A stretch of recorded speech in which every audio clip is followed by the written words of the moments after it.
हर एक प्रोग्राम की शुरुआत अल्लाह के नाम से की जाती है।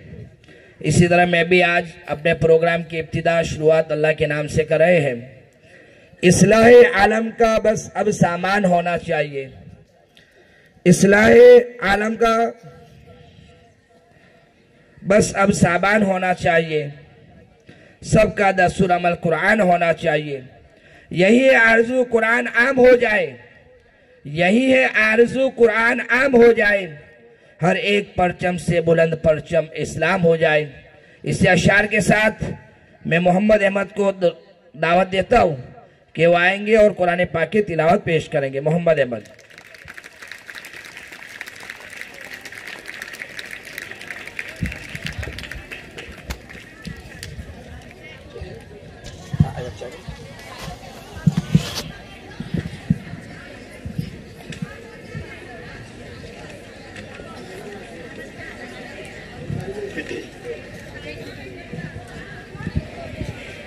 أعوذ بالله من الشيطان الرجيم.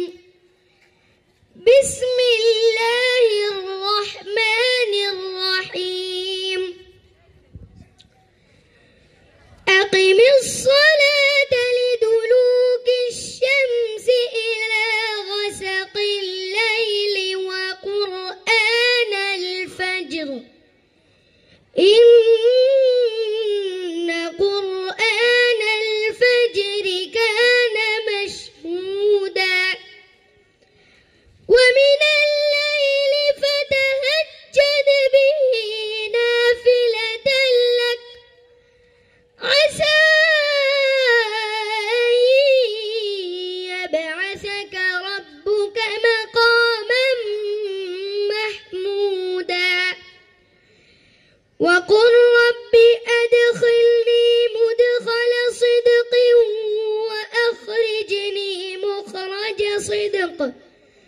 وأخرجني مخرج صدق واجعل لي من لدنك سلطانا نصيرا